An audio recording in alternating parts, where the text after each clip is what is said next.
ท่านประธานประเทศแห่งสาธารณรัฐประชาธิปไตยประชาชนลาวได้ให้เกียรติต้อนรับประธานศาลสูงสุดแห่งประเทศมาเลเซียพร้อมด้วยคณะเนื่องในโอกาสเดินทางมาเยี่ยมยามและเฮ็ดเวียกอยู่สาธารณรัฐประชาธิปไตยประชาชนลาวในระหว่างวันที่3-6มิถุนายน2025นี้ในวันที่4มิถุนายนนี้ท่านทองลุ้นศรีสุฤทธิ์ประธานประเทศแห่งสาธารณรัฐประชาธิปไตยประชาชนลาวได้ให้เกียรติต้อนรับท่านนางตุนแตงกือไมมูนบินตวนมัดประธานศาลสูงสุดแห่งประเทศมาเลเซียในโอกาสเดินทางมาเยี่ยมยามและเฮ็ดเวียกอยู่สาธารณรัฐประชาธิปไตยประชาชนลาวในระหว่างวันที่3-6มิถุนายน2025นี้มีศาสตราจารย์ปริญญาเอกนางเวียงทองศรีพันดร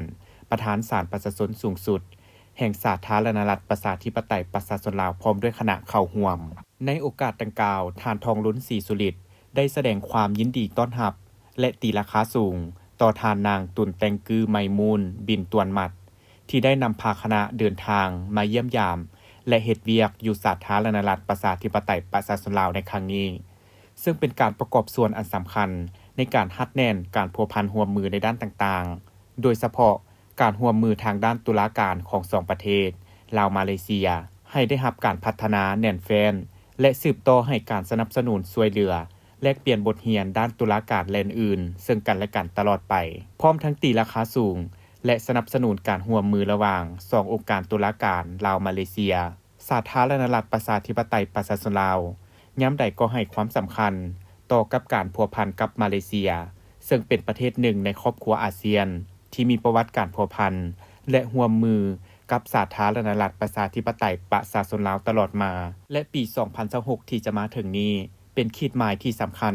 เพราะพวกเราจะได้พร้อมกันเฉลิมฉลองวันครบรอบ60ปีแห่งการสร้างสายพัวพันการทูตระหว่างสาธารณรัฐประชาธิปไตยประชาชนลาวและมาเลเซียจากนั้นทานนางตุนแตงกือไมมูนบินตวนมัดก็ได้แสดงความขอบใจต่อทานทองลุ้นศรีสุฤทธิ์ที่ได้ให้การต้อนรับอย่างอบอุ่นในครั้งนี้พร้อมทั้งแจ้งจุดประสงค์การเดินทางมาเยี่ยมยามสาธารณรัฐประชาธิปไตยประชาชนลาวครั้งนี้ให้ประธานประเทศได้รับทราบ